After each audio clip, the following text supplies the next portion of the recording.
होती। कभी रात के सफ़र में अगर आपको लगे कि आप गलत जगह रुक गए हो और फिर दिल कहे यहाँ से अभी निकलना चाहिए, तो उस आवाज़ को इग्नोर मत करना, क्योंकि कुछ जगह रुकने के लिए नहीं होती। ये 2003 की बात है। इरफान की उम्र 30-32 साल। वो अपने जॉब के सिलसिले में अक्सर अलग अलग स्टेट और शहर में ट्रैवल करता था, पर अपनी खुद की गाड़ी से हाईवे पे ट्रैवल करना रोज़ का काम था। राजस्थान के इंटीरियर रूट पर एक रात उसे लेट हो गया। रात के तकरीबन 1 बज रहे थे। उसकी गाड़ी का फ्यूल लो हो गया था। अचानक रोड के साइन बोर्ड पे एक शॉर्टकट रास्ता दिखा। इरफान ने सोचा, ये रास्ता ले लेता हूँ तो फ्यूल ख़त्म होने से पहले पहुँच जाऊँगा। वो जैसे ही उस रास्ते पे मुड़ता है तो एक बड़ा सा बोर्ड लिखा था और बैरिकेड लगा था। बोर्ड पे लिखा था, रात के समय इस सड़क का उपयोग करने से बचे। पर इरफान ने गाड़ी से उतरकर बैरिकेड को थोड़ा सा साइड किया और उस वार्निंग को नज़रअंदाज करके आगे बढ़ गया। वही उसकी पहली गलती थी। वो एक सिंगल लेन रोड था, न स्ट्रीट लाइट, न गाड़ी, बस हेडलाइट्स और धूल। रेडियो चल रहा था। अचानक हेडलाइट के दाएं तरफ एक घर दिखाई दिया। पुराना सा घर, पर लाइट जल रही थी। घर के गेट के बाहर एक चारपाई पर एक बूढ़ा आदमी बैठा हुआ था। इरफान ने उसको देखा और धीरे से गाड़ी रोक के पूछने लगा, अंकल, यहाँ कोई पेट्रोल पंप है आसपास? बूढ़े ने जवाब दिया, नहीं, दूर है, मेन हाईवे पे, तकरीबन 12-15 किलोमीटर यहाँ से।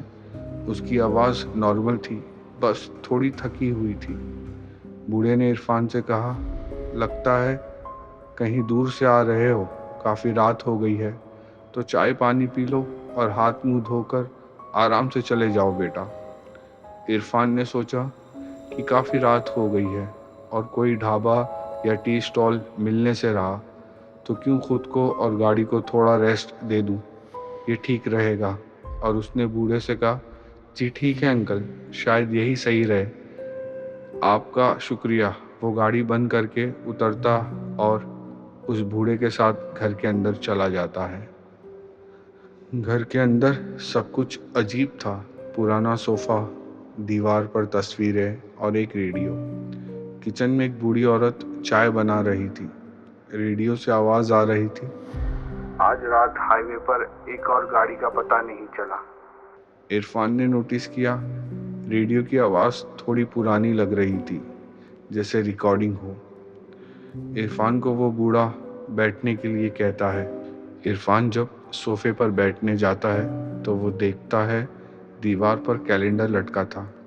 सारा साल एक ही डेट पर अटका था, 19 अगस्त। हर पेज पर वही डेट। इरफान ने पूछा, अंकल, कैलेंडर पर एक ही डेट क्यों है? बूढ़ा बस मुस्कुरा दिया। इरफान को कुछ ठीक नहीं लग रहा था। उसने देखा किचन से वो बूढ़ी आंटी बस उससे ही घूरे जा रही थी और उनकी आंखें लाल हो रखी थी, जैसे बहुत गुस्से में हो। और अंकल इरफान को देखकर मुस्कुरा रहे थे।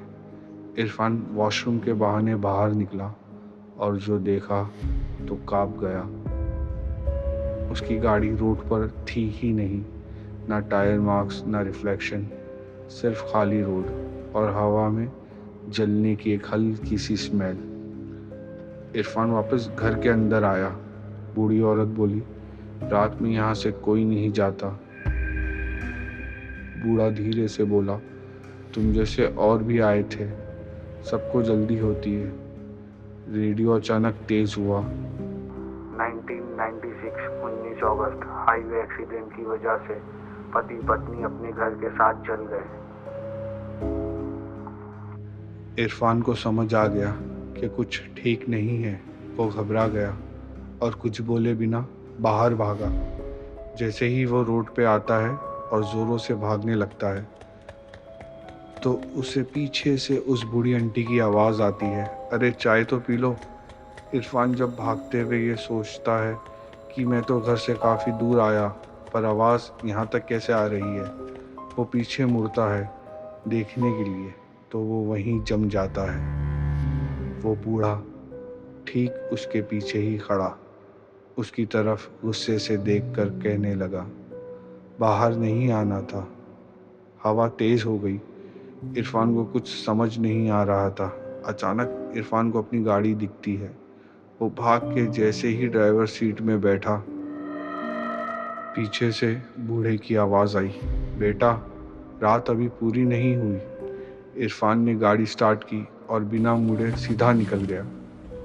जब वो मेन हाईवे पर आया तो उसे एक छोटी पुलिस चौकी दिखी। इरफान ने वहाँ बैठे ऑफिसर से सारी बात बताई।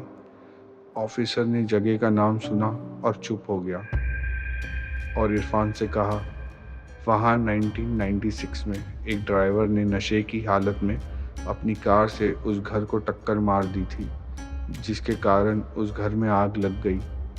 वो ड्राइवर तो बच गया, पर उस घर में रहने वाले एक बूढ़ा आदमी और बूढ़ी औरत की मौत हो गई। लोग रात में अक्सर उस घर के पास रुक जाते हैं, पर सुबह तक ना वो मिलते हैं ना घर।